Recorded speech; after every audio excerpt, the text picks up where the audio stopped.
Hola, ¿qué tal? Bienvenidos al programa Vintage a lo Grande y bienvenidos a la temporada 91-92. Hoy vamos a viajar a esos tiempos y vamos a recordar y a revivir la segunda liga que gana el Barça de Johan Cruyff, la segunda liga consecutiva, y hoy veremos solo lo que es liga. No vamos a ver esos partidos de Copa Europa que luego al final acabaron con la primera Copa Europa para el conjunto culé, que luego dejaremos para otro programa en este serial que estamos haciendo del Barça del Dream Team. Hoy a mi lado no está Paco Grande, pero no le vamos a echar de menos porque tenemos unos invitados de gran tronío. El primero es un periodista que en esos años ya había venido de Barcelona, nacido en Barcelona, lógicamente, y hasta hace nada director del diario AS. Vicente Jiménez, ¿qué tal? Bienvenido. Muy bien, encantado de estar aquí con vosotros.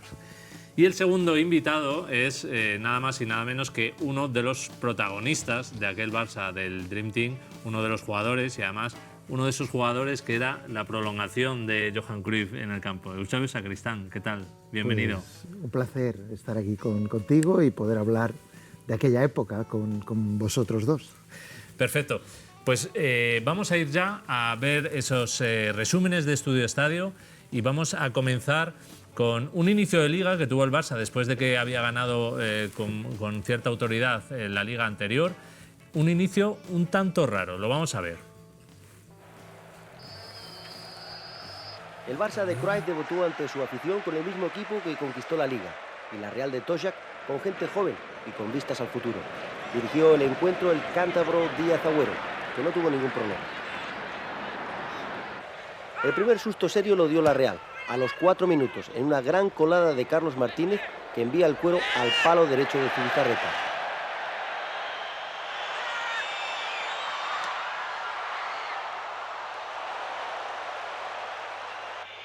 Fue sin duda la mejor ocasión de la Real en todo el partido. 3 minutos después, el centro de Goicoechea lo remata Stoichkov consiguiendo el primer gol local.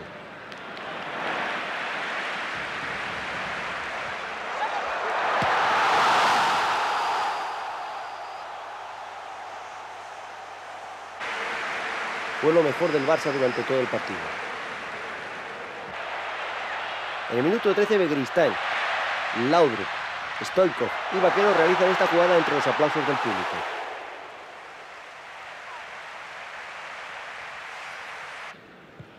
Transcurren muchos minutos y en el 22 Begiristain tiene esta ocasión que salva a González.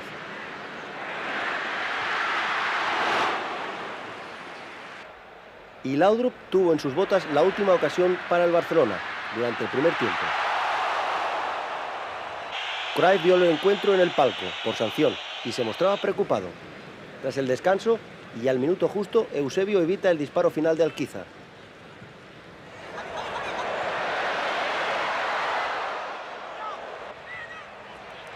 En el minuto 5, Stoichkov remata al palo derecho de González.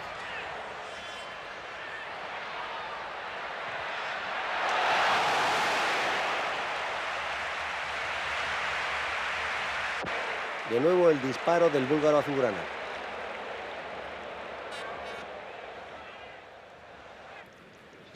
El juego del Barcelona había ido de más a menos y Laudrup lo intenta desde lejos, pero sin fortuna en el remate final.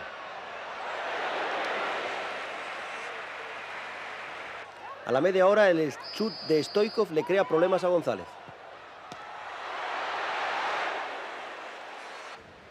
A 4 minutos del final, Nadal realiza esta jugada que remata Vaquero.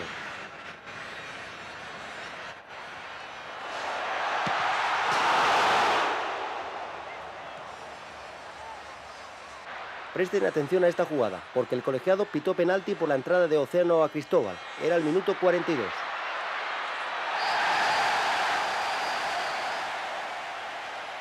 Tal vez en esta repetición lo verán ustedes más claro.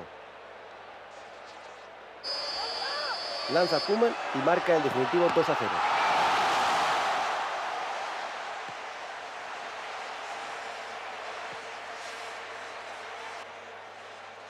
Llegó a tocar González en última instancia.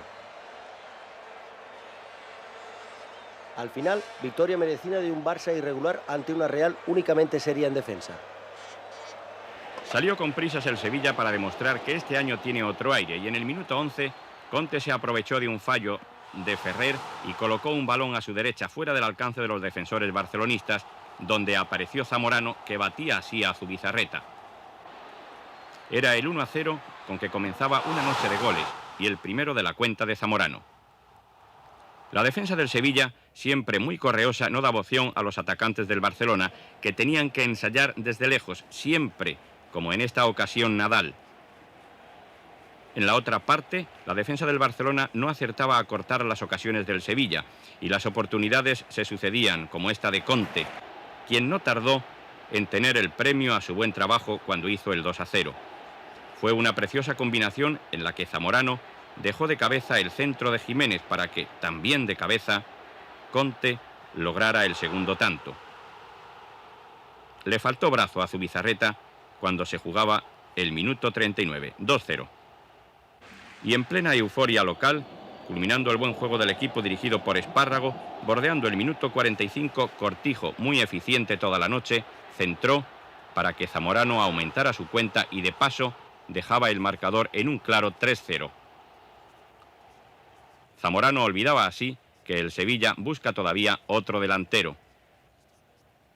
En el segundo tiempo, Amor sustituía en el Barcelona a Vaquero y la posterior colocación de los azulgranas en el terreno de juego volvió loco a los estudiosos de sistemas, pero como quien la lleva la entiende, Cruyff sabe de sobra que su único norte era entonces el gol, y momentáneamente acertó, porque en el minuto 11, Martagón no se acordó de la chispa y velocidad de Goicoechea, quien puso un balón de los que se dicen de oro a Stoichkov, quien no tuvo más que empujar. El 3-1 amilanó a los sevillistas y espabiló al Barcelona. Y como en los partidos de muchos goles no faltan los suis, el Uy del Sevilla llegó en este cabezazo de Zamorano, que se fue al poste. Sin embargo, el Uy del Barcelona fue más que un Uy, porque el disparo de Koeman envenenado fue detenido en principio y muy bien por Unzue, pero no pudo con el remate final de Eusebio, que ponía un emocionante 3-2 en el marcador. Eusebio oportuno no perdió su oportunidad. Pero el Sevilla no estaba para perder su noche y cobró alas nuevamente. Cortijo, un lateral que corre muy bien la banda, lanzó un chupinazo que, aunque lo intentó, no pudo detener Zubizarreta. El 4-2 definitivo enseñaba que el Sevilla tiene su peso y el Barcelona debe pensar que esta es otra liga. Creo que nuestro equipo de soberbia no peca a nadie, más bien los que están ahí son porque han trabajado mucho desde hace muchos años y saben que para estar en el Barcelona hay que trabajar cada domingo y cada entrenamiento, porque aquí no le regala a nadie estar en un equipo como este. Si luego las cosas salen mejor o peor, o salen más afortunadas o menos afortunadas, pues es otro tema, ¿no? Porque cuando el Sevilla estaba metido atrás y estábamos ganando 3-2 y apretando, o perdiendo 3-2 y apretando, no creo que nadie estuviese precisamente luciéndose, queriendo lucirse, sino más bien está trabajando para intentar sacar adelante el partido. Zamorano ha marcado 2 goles, ha tenido una buena actuación. ¿Quiere demostrar con esto que usted es el delantero que busca el Sevilla? No, yo no quiero demostrar a nadie nada. Cada uno sabe lo que juega y yo estoy muy tranquilo con mi juego. No quiero callar la boca tampoco a nadie porque lo único que pido es tranquilidad y que la gente, los hinchas, tengan confianza en nosotros mismos y en mi persona sobre todo. Pues el Barça que venía de ganar la Liga con solvencia, en este segundo partido, Eusebio, caéis 4-2 en el Pizjuán. ¿Te acordabas bien de ese partido por ese gol que has metido, que decías que es de los pocos que has metido de cabeza? Me acabo de recordar de ese momento en el que la única vez de mi vida marqué un gol de cabeza. Fui persiguiendo un chut nuestro y pensé, bueno, es la oportunidad. Y además estaba mi gran amigo Unzue de portero, al que le había marcado algunos goles. A él lo marqué ese día, pero perdimos un partido donde el Sevilla fue superior a nosotros y bueno, fuimos en ese momento empezando una nueva temporada en la que teníamos que mejorar. Pues el Barça, que no empezaba bien, como hemos dicho, y no lograba carburar con el paso de los partidos, ya con Cruyff, que volvía al banquillo después de esa sanción. Y vamos a ver ahora las jornadas 3 y 4, donde recibe al Zaragoza y donde viaja también al Molinón, a Gijón. Ayer debutaron con el Barça Juan Carlos y Vizque, este último por enfermedad de Laudrup. Estuvieron como el resto de sus compañeros a un nivel alto. Dirigió el encuentro el canario Merino González, que estuvo flojo. Los primeros 45 minutos fueron de total y claro dominio azulgrana, mientras el Zaragoza apenas pudo defenderse, eso sí, con orden. El equipo omaño se defendía individualmente y presionaba desde la defensa azulgrana, pero ayer el Barça era otro equipo que el que jugó en Sevilla. Presionaba, corría y era superior al rival en todos los aspectos. Koeman lanza esta falta, cabecea Vaquero y Cedrún tiene que lucirse.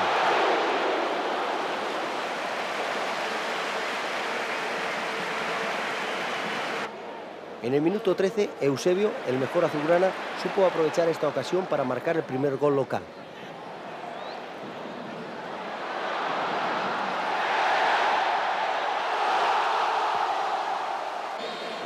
El Zaragoza no daba ninguna sensación de peligro hasta esos instantes.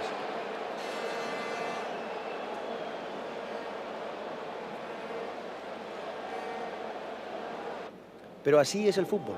En la primera y única ocasión que el Zaragoza disparó bien a puerta, Higuera en el minuto 30 consigue la igualada para el Zaragoza.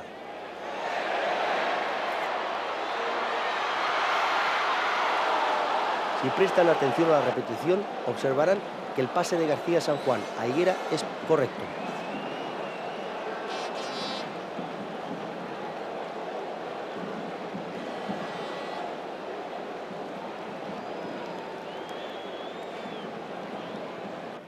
Pero ayer el Barça quería y podía. Antes de llegarse al descanso, Witschke tuvo esta ocasión.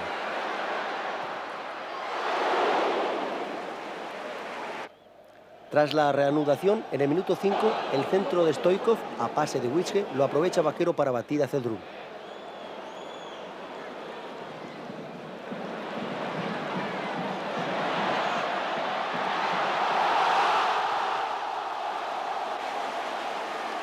Curiosamente, a partir de este instante el encuentro cambia totalmente. El Zaragoza juega con 3 puntas, el Barça cambia un delantero por un defensa. El partido baja en todos los aspectos. El Zaragoza domina, pero no crea peligro. Y el Barça piensa ya más en el miércoles que en el partido de ayer mismo.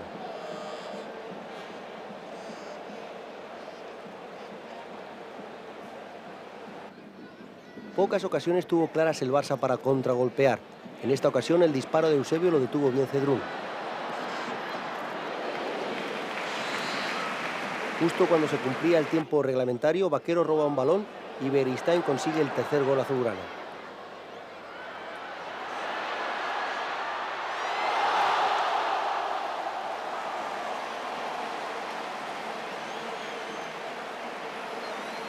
Y así terminó el encuentro, con una victoria clara y merecida de los azulgranas, que dominaron total y absolutamente en los primeros 45 minutos a un Zaragoza que pocas cosas hizo ofensivamente.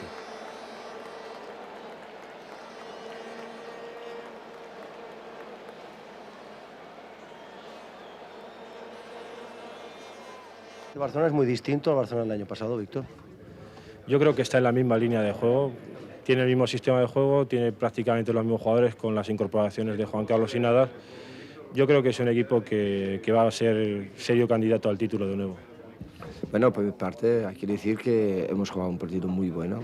Lo único es que el balón tiene que entrar para muchas veces justificar las palabras, pero para mí futbolísticamente la primera parte ha sido muy buena.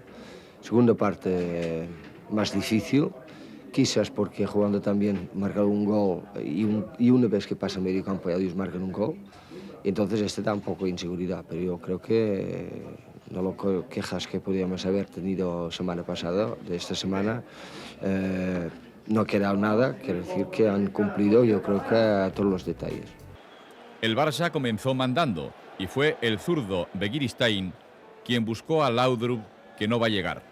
Es la jugada que les ofrecemos. Begiristain y Laudrup. Sí lo hará por contra el internacional Abelardo, que aprovechará el rechace tras el fallido despeje de Nando. Corría el minuto 14.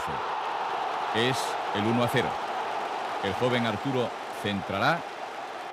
Error defensivo. Y el remate seco, raso, del internacional Abelardo, que bate a Zubizarreta. 1-0. Se agiganta el Sporting y el sueco Nilsson inicia la jugada en la que intervienen el capitán Joaquín, Arturo, Zubizarreta en un buen despeje y otra vez Nilsson, que tras el regate será derribado en la frontal. La falta se ejecutará por él mismo sin consecuencias. Pocas veces se ve una triple caída, pero Gómez Barril era capaz de todo y está a punto de lesionar, como ven, a Óscar y a Nadal, que se queja. Begiristain fue el delantero más incisivo del Barça. Sus regates secos y sus envíos no fueron bien aprovechados. El rubio Koeman tirará desde lejos, deteniendo a Emilio, con acierto. En el minuto 35, Laudrup por el extremo sirve al centro. Él y Begiristain cambiaban posiciones. Chiqui remata con intención y Emilio se luce. Otra vez Begiristain en acción, minuto 38. Abelardo al cruce y derriba al delantero. Penalti. Abelardo impactando en la pierna de Chiqui Begiristain. Koeman intenta colocar y Emilio desde el suelo y con el pie salva el gol. En el minuto 44, jugada polémica. Buen pase sobre Nilsson. El sueco busca a Monchu. El delantero y el defensa Ferrer van al balón, que acaba siendo empujado por Lujovi a la puerta. El árbitro indicó falta de Monchu sobre el defensa. Fíjense ustedes, esa es la repetición. Comienza la segunda mitad con un excelente pase de Nilsson para Monchu, que falla en golpeo a 2 metros de Zubi. La ocasión será ahora para el Barcelona. Stoichkov adivina la cesión de Abelardo y sirve a Goicoechea. Emilio acaba atajando su remate. Llegará el 2-0 en el minuto 23. Tras el lanzamiento de córner por parte de Arturo. Se ampliará la diferencia. El goleador Monchu, si bien el balón, como ven, golpea previamente en el pie de Ferrer. Una de las múltiples jugadas protestadas. El árbitro señaló penalti por derribo de Tati a Salinas. Vean y opinen ustedes si hubo o no penalti. El encargado de lanzar fue Laudrup, que colocaría bien y logró reducir distancias, con la bronca para Gómez Barril, que mostró en un partido limpio 8 tarjetas. Cruyff y Ciriaco opinan del árbitro. Solo lo ponía tanto nerviosismo dentro del juego que uno se gira, no sé qué, o sin decir nada, o quizás con decir algo, que 12 tarjetas parece ser un matadero aquí, y no ha pasado nada. Ustedes con 4 puntos en 4 partidos habrá que ir cogiendo poco a poco el tono, ¿no? Por lo menos está muy lejos de lo que hicieron el año pasado. Sí, pero esas son cosas que son dentro del fútbol. Por ejemplo, el equipo español el miércoles contra Islandia. Entonces, ¿qué se explica? Las cosas son bastante sencillas, ¿no? Si un momento te falta poco entrega, aunque si dices que falta entrega, parece ser que está acusando a alguien. Pero no tienes que verlo así, porque si das 95 o 100, este es una diferencia de quizás 10 centímetros. De 10 centímetros, ¿qué es? O pegas un balón bien o pegas mal.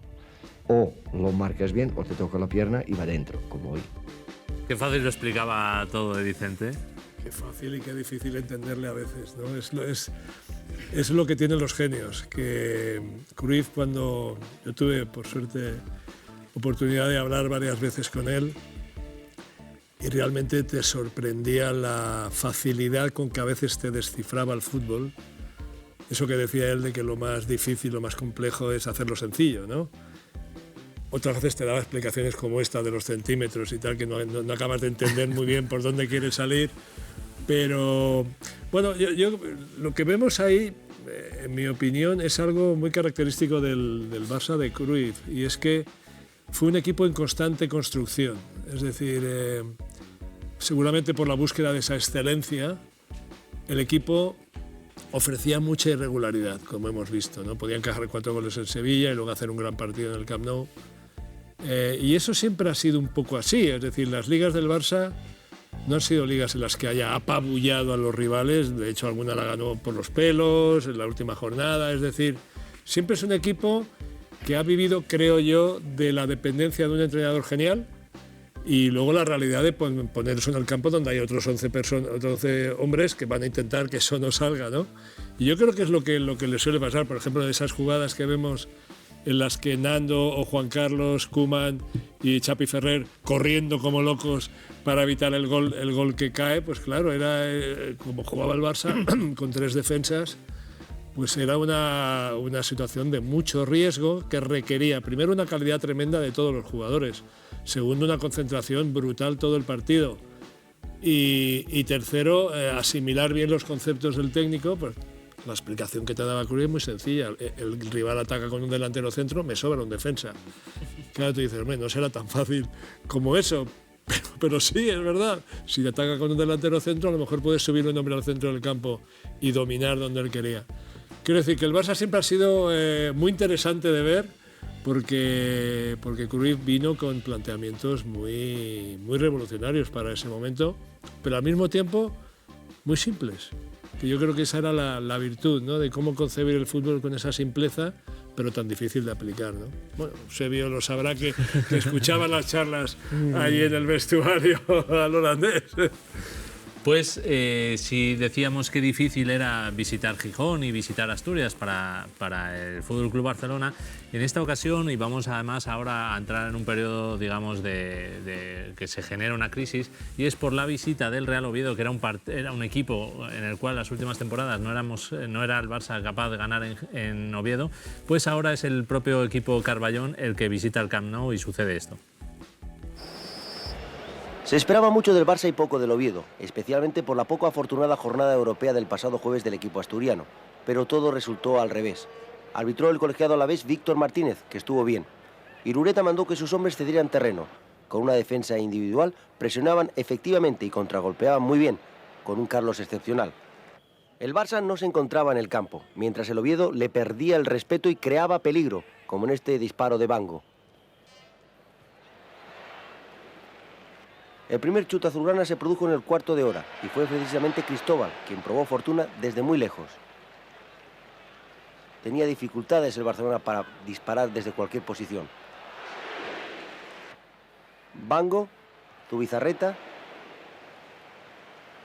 Carlos, El Cacho, Viñals y un gran gol. Y una mejor ovación.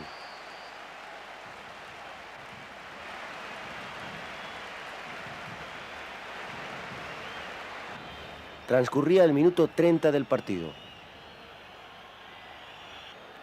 Pese a no contar con el apoyo de su público, el Barça sacó su genio y esta jugada de Vaquero le permite a Stoichkov tener esta ocasión que evita Jerkan en el minuto 36. 5 minutos después, los nervios se notan en la grada y en el campo. El Oviedo parece dominar claramente la situación. Y cómo no, el siempre peligroso Carlos consigue el segundo gol para los visitantes.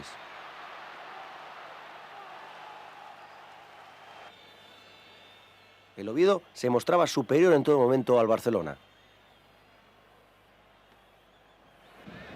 Pero Julio Salinas, con este cabezazo, antes del descanso, llevó la esperanza a las gradas.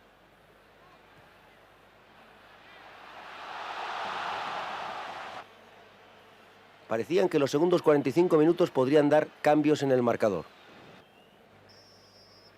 La segunda mitad fue de claro dominio azulgrana. El Oviedo se defendió bien, pero no fue tan peligroso ofensivamente como en el primer tiempo. Y no hubo más variaciones en el marcador, pese a que uno y otros tuvieron claras ocasiones para conseguirlo. A los 8 minutos, Koeman y Viti demostraron su categoría. En el lanzamiento de esta falta. En la repetición observarán cómo la buena intervención del guardameta asturiano envió el cuero al larguero. El Barça lo intenta todo y el disparo de Amor le crea problemas a Viti y a su defensa.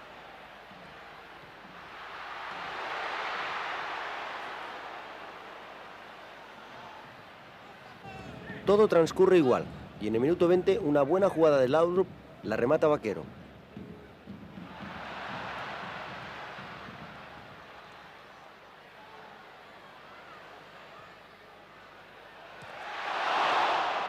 En el minuto 37 el Oviedo tuvo esta clara ocasión con el pase de Viñals a Rivas y el disparo final de este.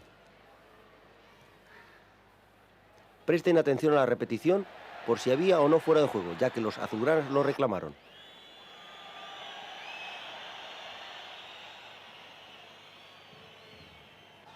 Al final, Barcelona 1, Oviedo 2. Por primera vez desde que Cruyff está en el banquillo azulgrana, el equipo se encuentra con negativos. Javier, una victoria histórica y ganada a pulso. Sí, tan a pulso, porque han sido unos 45 minutos después muy trabajados, ¿no? La verdad es que en la primera parte hemos jugado bastante bien, hemos salido al contraataque con peligro, pero en la segunda parte el dominio del Barcelona ha sido agobiante, pero hemos sabido mantener el tipo. Yo creo que hemos jugado un partido malo. Y este es el inicio, ¿no? Y a partir de ahí todo ha sido en contra. Hasta un poco la suerte en las jugadas claves. Creo que hemos hecho un par de palos y un par de posibilidades bonitas, pero no ha podido ser. Ya sabes que, bueno, que los nervios, que la gente ya piensa que el Madrid y el Atlético de Madrid están a 6 puntos, que esto se ha acabado. O sea, se ha perdido un partido, se ha perdido la Liga. Pero nosotros esperemos que no, aunque también si la gente piensa así nos lleva un peso encima. Eusebio, este partido sí que, esta derrota sí que vino y generó un momento crítico en el equipo. Claro, es un comienzo en el que perdemos 3 partidos y entonces eso quiere decir que nuestro nivel ha bajado. Nosotros éramos un equipo siempre que para dominar teníamos que tener mucho el control. Entonces cuando teníamos el control dominábamos a los rivales, generábamos muchas ocasiones y nuestros partidos eran ganados, casi todos. Entonces en este momento cuando empieza la temporada y empezamos de esta manera, bueno, quiere decir que hay algo que está fallando y no estamos teniendo tanto el control que los rivales no generan ocasiones. Entonces, en este caso nos está pasando esto, ¿no? Y hay algo que tenemos que mejorar. Entonces, claro, cuando hemos empezado así, todo el mundo puede pensar, bueno, pero este año, esta temporada, la Liga, el Barça va a tener dificultades, pero es que tenemos que mejorar. Y a partir de ese momento seguro que lo tenemos en mente y nuestros entrenamientos, que son siempre de tener el balón, del control, de la posición, de la posesión, tenemos que volver a hacer esto. Y en estos partidos se está viendo que los rivales nos están generando ocasiones. Y si nos las están generando es porque nosotros no estamos teniendo tanto el control que habíamos tenido la temporada anterior. Entonces, Johan ya nos iba a introducir en ello y nos va a motivar de la manera en que el control sea más el nuestro que el de los rivales. Fíjate que esta es la cuarta temporada de Johan en el club, es decir, que el equipo no consolide la manera que jugó la anterior provoca preocupación porque dices, bueno, los 2 primeros años no fueron buenos, parece que sí, ya ha dado con el equipo, ya tiene a los jugadores, pero luego también si vemos los resúmenes vemos que hay mucha rotación también, aparece Julio Salinas, luego no está, Guillermo Amor, en estos partidos creo que todavía no está Guardiola. No, todavía no, lo veremos. En fin, claro. es de nuevo la búsqueda de lo que dice Eusebio, que es tener el balón. Claro, eso es una cosa muy fácil de decir, incluso si te explican por qué hay que tener el balón, dices, claro, pues, ¿cómo no se me ha ocurrido a mí? Pero claro, ahora vete al campo y mantener una posesión del 70%, ¿no? Claro, igual es esto, que estamos jugando la Copa de Europa. Entonces, eso también, claro. Entonces están ahí los partidos de mitad de semana, ¿no? Claro. Y hemos jugado ese partido en el que tuvimos nuestras dificultades para ir pasando las etapas que pasamos, ¿no? Y entonces habrá que tener en cuenta cuál eran lo que habíamos jugado durante esa semana. Pues ahora el equipo afronta un parón de selecciones y como ha pasado siempre en el fútbol, pasó antes, pasaba entonces y pasa ahora, pues cuando vienen malos resultados pues se generan crisis de todo tipo. Y en este momento el Barcelona tiene que afrontar una de las crisis, tantas que hubo, entre Johan Cruyff, el entrenador, contra la directiva. Tanto es así que la directiva emitió un comunicado digamos, derivando toda la responsabilidad de la marcha del primer equipo en Johan Cruyff y acusándole de que el entrenador holandés pues estaba más preocupado de ser el manager que el entrenador. Así lo vimos en Televisión Española.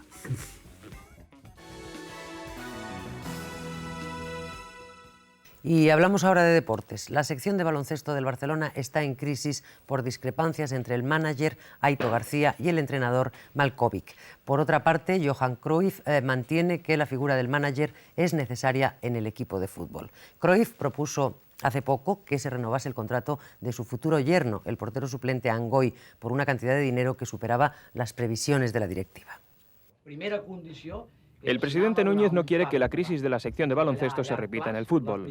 Núñez conocía hace tiempo los problemas entre el manager Aito García y el entrenador Boza Malkovic.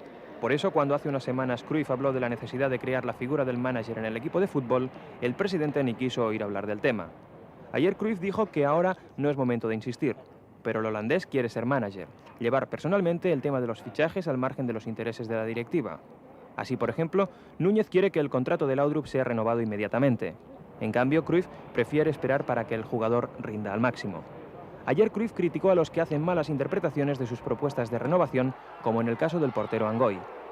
Entré en el mismo tema que Laudrup, que Angoy, que Busquets, que Roura, que, bueno, podría dar una lista, que lógicamente hay algunos detalles que muchas le gustan de sacar.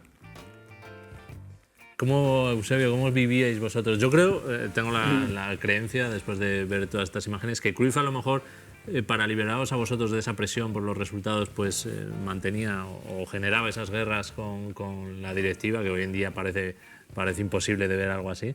¿Cómo lo vivíais vosotros dentro del vestuario, ese tipo de polémicas que de vez en cuando salían de Núñez y Cruyff? La veíamos como un control de Johan.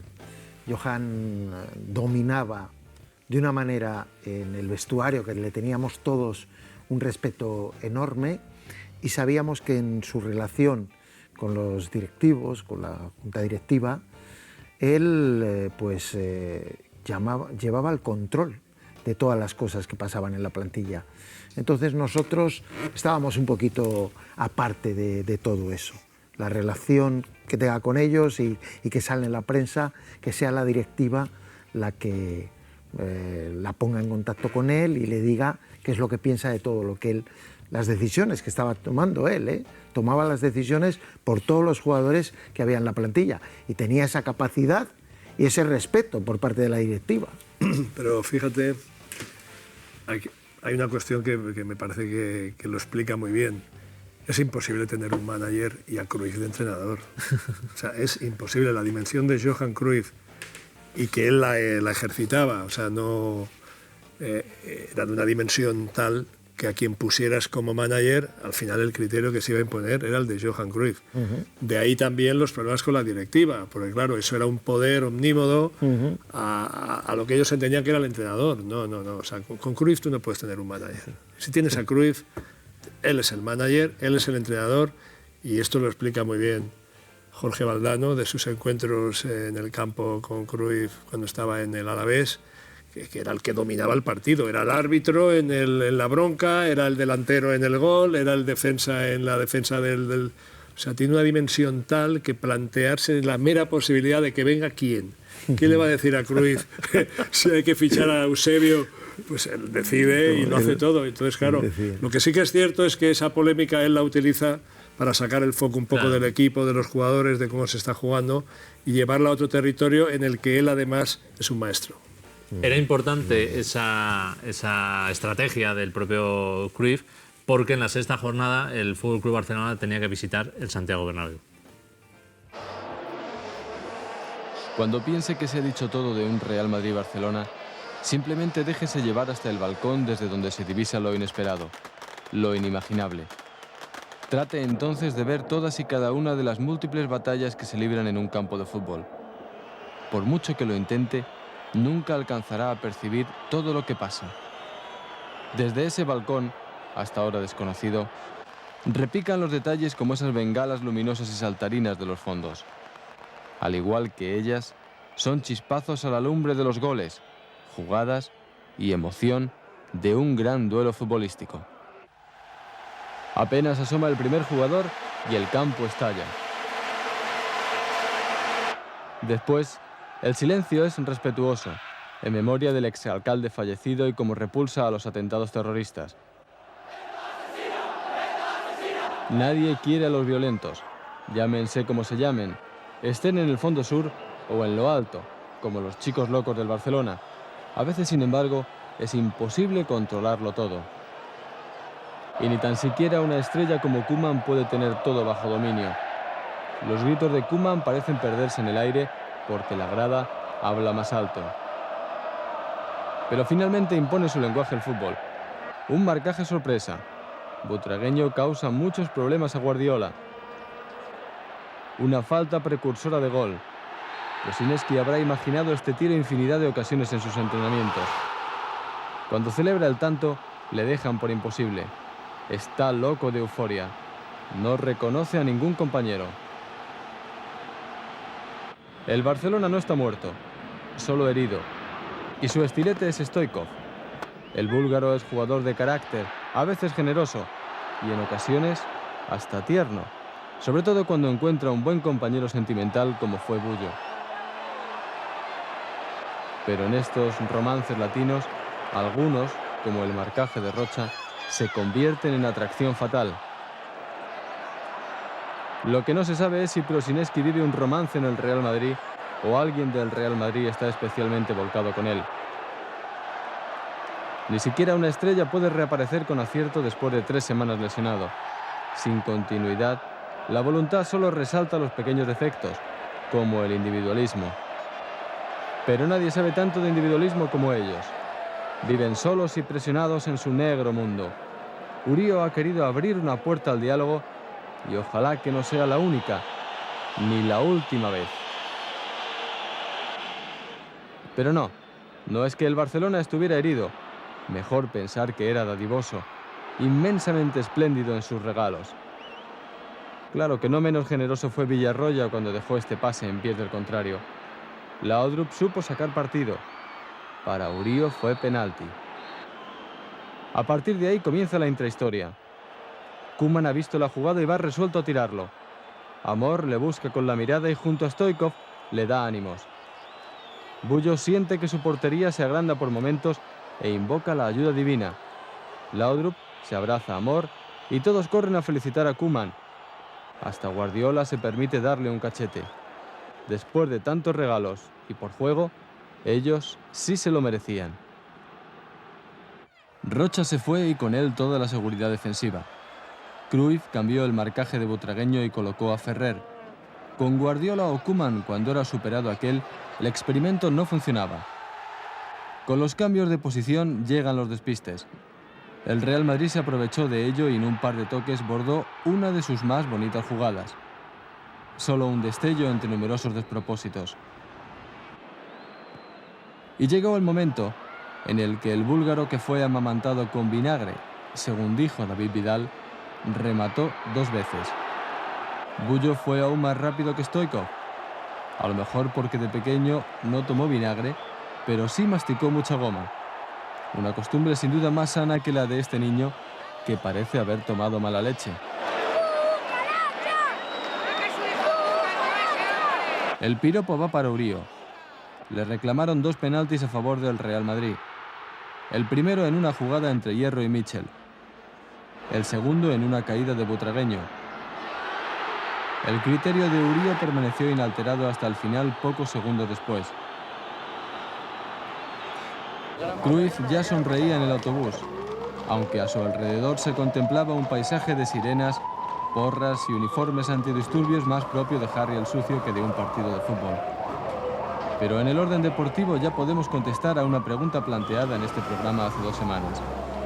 Rosineski entró en el equipo por imperativo legal y aportó más bien menos que más, pero habló y pronunció sus primeras palabras en español. Es un paso adelante. El siguiente será que entienda que cuando conduce el balón, sus compañeros no le están animando a que siga con él, sino que se lo están pidiendo. Eusebio, un resultado balsámico en esos momentos, el sacar un empate al Bernabéu y jugar un gran partido. Sí, era un partido importante para nosotros, después de cómo había empezado la temporada en la Liga. Jugábamos contra el Madrid y hicimos un buen partido. Se veía que estábamos centrados en lo nuestro, en nuestro juego, y también teníamos que defendernos frente a un rival importante. Entonces conseguimos un empate, un resultado que de alguna manera nos dejaba en una buena posición y teníamos que ir mejorando. Fue un partido que nos sirvió para eso, para ir en ese camino, el camino de controlar, de tener el balón y generar ocasiones. En las ocasiones sí que se ve que las estamos generando atendiendo a las situaciones de juego que nosotros teníamos, pero teníamos que seguir mejorando en la parte defensiva, y para que la parte defensiva nos vaya mejor tenemos que controlar más el balón. Bueno, salió un empate, pero teníamos que seguir mejorando del control del juego para que los partidos los ganásemos más fácil. Y es que después del Real Madrid recibíais en casa al Atlético de Madrid. El Fútbol Club Barcelona necesitaba ganar y ganó. Y lo hizo con todo merecimiento ante un Atlético distinto, por lo menos en su planteamiento táctico. Fue distinto al de anteriores encuentros. Una defensa en línea, demasiados riesgos ante un Barça clarividente con un fácil fútbol y fluido. Ya la primera parte debió de haber alcanzado mayor ventaja en el marcador de no haber sido por el portero atlético Abel. Sin duda la jugada más conflictiva de todo el partido. En el minuto 12, la caída de Stoichkov dentro del área ante la salida de Abel. El colegiado ordena seguir el juego y el remate final es de Begiristain. Les vamos a ofrecer repetidas tomas de esta misma jugada para que ustedes saquen una conclusión más clara. Ahí tienen una. Ahí tienen otra.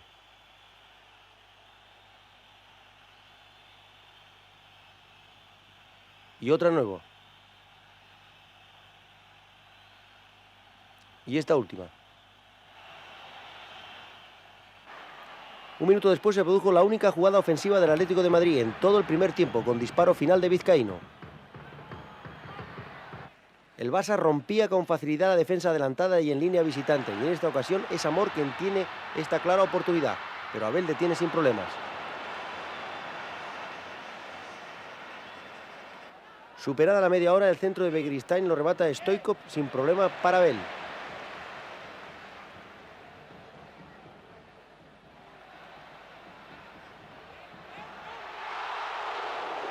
Y en el minuto 39 llegó el único gol del partido. Pase de Begiristain a Stoichkov y el búlgaro consigue superar a Abel. Otra toma del único gol del encuentro. Tras el descanso, el Atlético mejoró mucho en defensa, pero sin crear serios peligros en ataque. El Barça se limitó más a defender que a atacar, pero el encuentro siguió siendo vibrante y muy emocionante. El contraataque local era un serio peligro, jugada de Laudrup y remate de cabeza de Begiristain.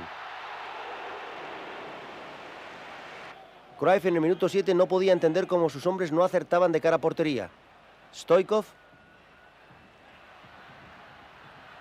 Amor y Laudrup que no llega al remate.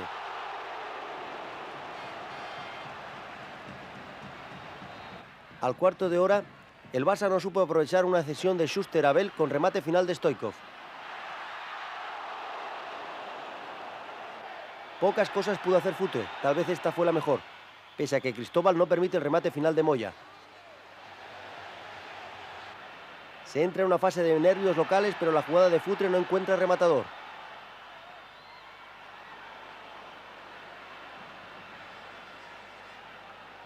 Los aficionados locales temían las faltas que lanzara Schuster, pero el sábado no fue su día. A los 35 minutos fue el Barça quien tuvo la última ocasión del partido. El centro del Amor lo remata Vaquero.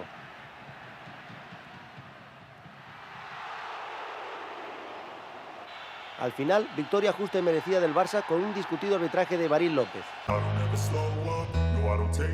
El Real Madrid es el nuevo líder en Primera División con 13 puntos y 5 positivos. Le sigue el Atlético de Madrid 12 más 6. A continuación el Burgos con 10 puntos, el Sporting con 9.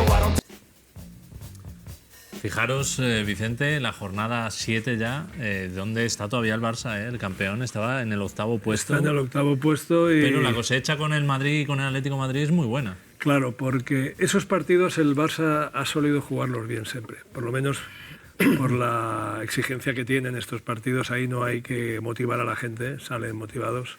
Seguramente Eusebio nos lo podrá especificar mejor. Pero esos partidos los jugaba bien el Barça. Si os fijáis en el resumen, hay algo que ya se ve, que tal vez va anunciando lo que va a ser el equipo en la segunda parte de la temporada, ¿no? Que es la cantidad de ocasiones que es capaz de generar, incluso en partidos difíciles, trabados, y bueno, y que de alguna manera era el objetivo final del entrenador, ¿no? Es decir, el defender atacando, el defender creando ocasiones, el hacer un equipo muy difícil de parar. El problema son los desajustes que le provocaban en determinados partidos donde quizá la tensión no era tanta, como con el Oviedo, etcétera, donde bueno, pues ahí sufría y ahí perdía en ocasiones, ¿no? Pero sí, ves la tabla y nadie podía imaginar que iba a acabar como acabó el año. Sí. No, decía Eusebio, de esa posición en la tabla, al fin y al cabo, aunque se habían conseguido buenos resultados ante Madrid y Atlético de Madrid, pero esa estrategia que decíamos antes de Johan Cruyff, pues él la sigue utilizando y vamos a vivir ahora otra pequeña crisis que se vive entre Cruyff y Núñez, y todo viene a cuenta de un anuncio o de una oferta de la selección holandesa para entrenar al combinado Orange para Johan Cruyff. Prosigue la polémica en el Barcelona. Johan Cruyff, que ha recibido una oferta para dirigir la selección holandesa, ha reiterado esta tarde que si no se siente a gusto, abandonará el club. El entrenador del FC Barcelona, Johan Cruyff, reclama más poder de decisión y también la creación de la figura del manager, para la que él mismo se propone. El presidente Núñez cree que Cruyff no debe airear este tipo de debates internos y debe terminar su contrato, que expira en junio del 93. Según Núñez, el entrenador azulgrana ya tiene bastante poder de decisión en el Barcelona. Cruyff, que ha recibido la oferta de dirigir la selección holandesa, ha amenazado con abandonar el Barça. Yo solo trabajo a gusto. Si no trabajo a gusto porque pienso que no puedo hacer algo, yo me voy. Hoy, la tradicional comida de Navidad ha reunido en la misma mesa a Cruyff, Núñez y los jugadores. Núñez ha negado cualquier enfrentamiento personal con el técnico. Yo siempre he apoyado a Cruyff, lo apoyaré siempre. Siempre estaré a su lado porque realmente esta es mi parcela.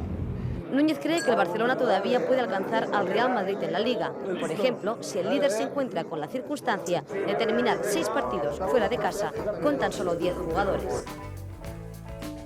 Eusebio, ahí os veíamos en la cena de Navidad o en la comida de Navidad, pero Cruyff no perdía, digamos, ocasión de protegeros y de manteneros al margen de todas las polémicas. Sí, lo hacía perfecto. Teníamos siempre esa tranquilidad. No llegamos a notar en ningún momento que había dificultades a través de nuestro entrenador. Ni que se fuera a ir, claro. Claro, esto no lo tenía ni presente ni en mente. Esto de lo que me estoy enterando ahora mismo en cosas que no le dábamos importancia. Estábamos tranquilos, teníamos a nuestro gran entrenador, nos hacía jugar de esa manera con la que disfrutábamos mucho, y luego pues los resultados de momento no están siendo muy buenos, pero con él tuvimos la tranquilidad de que estamos luchando un título importante esta temporada y en la Liga, bueno, tenemos que mejorar. Y además llegan estos resultados, un empate contra el Madrid y una victoria contra el Atlético de Madrid. Entonces nos hace levantarnos de esos resultados que hemos tenido al principio y que en todo lo que pasa, que le puede venir a él de fuera, esa propuesta que le podía llegar a él, ni lo tuvimos en cuenta. En ningún momento él nos transmitía siempre la tranquilidad de seguir disfrutando de ese tipo de juego que hacíamos. Si me lo permites, puedo contar alguna historia que yo viví que define un poco cómo es Cruyff. como era, perdón. Y esa capacidad para manejar todos los resortes de su poder e incluso del poder ajeno, ¿no? Yo en aquella época trabajaba en el periódico de Cataluña, un periódico que había nacido en el año 78, un periódico muy deportivo, con mucha... Y teníamos una excelente relación con Cruyff en el periódico, una relación casi personal, es decir, él tenía un trato privilegiado con nosotros y nosotros, pues lógicamente como periodistas, pues aprovechábamos para tener mucha información del club. Él tenía un trato privilegiado con nosotros porque lógicamente le interesaba. O sea, él evidentemente, como yo te decía antes, no va a tener un manager por encima, a duras penas un presidente. Él va a gobernar todos los aspectos de su trabajo, renovaciones, primas, y va a proteger a la plantilla precisamente para crear esa unidad que describe Eusebio en torno a lo que tenía que ser luego el juego en el campo, ¿no? Pero yo recuerdo una vez, una de las cosas que manejaba era la información.